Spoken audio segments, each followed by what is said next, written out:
வணக்கம் and welcome to kitchen lovers. இன்னைக்கு நம்ம கிச்சனில் சப்பாத்தி பூரிக்கு நம்ம எப்போவுமே வைக்கிற உருளைக்கிழங்கு குருமாக்கு பதிலாக புதுவிதமான டேஸ்ட்டில் வித்தியாசமான உருளைக்கிழங்கு சப்ஜி எப்படி செய்கிறதுன்னு தாங்க பார்க்க போகிறோம். எப்பவும் வழக்கமாக வைக்கிற குருமாக்கு பதிலாக ஒரு தடவை இப்படி ட்ரை பண்ணி பாருங்கள், டேஸ்ட்டு சூப்பராக இருக்கும். வாங்க இப்போ எப்படி செய்கிறதுன்னு ப்ரிப்ரேஷனை பார்த்து தெரிஞ்சுக்கலாம். அடுப்பில் ஒரு கடாயை வச்சு சூடு பண்ணிக்குவோம். சூடாகவும் அதில் ஒரு ஸ்பூன் மட்டும் ஆயில் சேர்த்துக்கலாம்.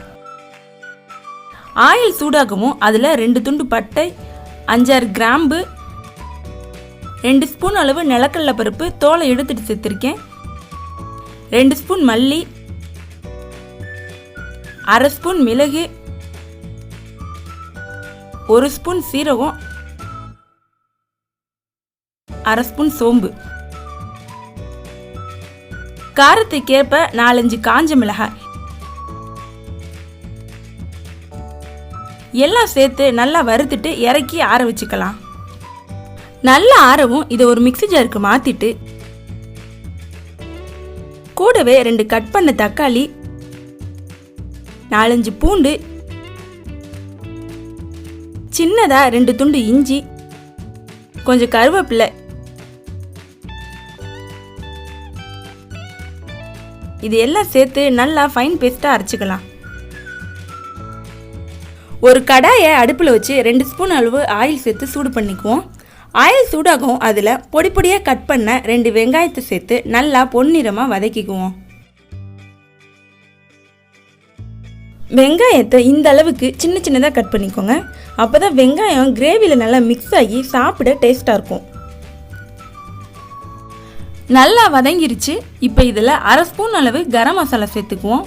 இதில் நம்ம கரம் மசாலா மட்டும்தான் சேர்க்க போகிறோம். அதுவும் நம்ம சேர்த்துருக்கிற வெங்காயத்துக்கு ஒரு ஃப்ளேவர் வர்றதுக்காக தான். நம்ம ஆல்ரெடி பட்டை, கிராம்பு, மிளகாய் எல்லாமே சேர்த்து அரைச்சி பேஸ்ட் ரெடி பண்ணி வச்சுருக்கோம். ஸோ இப்போ வேறு எந்த மசாலாவும் சேர்க்க தேவையில்லை. நல்லா வதக்கியாச்சு. இப்போ இதில் அரைச்சி வச்ச பேஸ்ட்டை சேர்த்துக்கலாம். சேர்த்தாச்சு. இதை லைட்டாக மிக்ஸ் பண்ணி விட்டுக்குவோம். இப்போ தேவையான அளவு உப்பு சேர்த்து நல்லா கலந்து விட்டுக்கலாம்.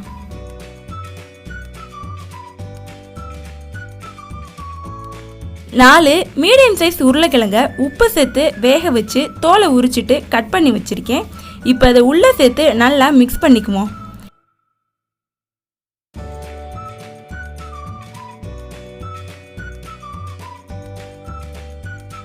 இப்போ இதில் தேவையான அளவு தண்ணி சேர்த்துக்கலாம். கிரேவி திக்காக வேணும்னா தண்ணி கம்மியாகவே சேர்த்துக்கோங்க.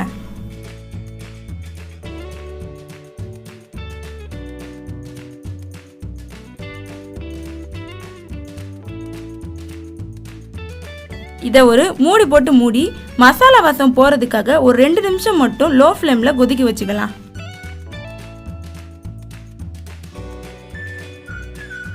ரெண்டு நிமிஷம் ஆச்சு. கிரேவியும் நல்லா வத்தி வந்துருச்சு. இப்போ இதில் கொத்தமல்லி தூவி இறக்குனா டேஸ்டான உருளைக்கிழங்கு மசாலா ரெடி.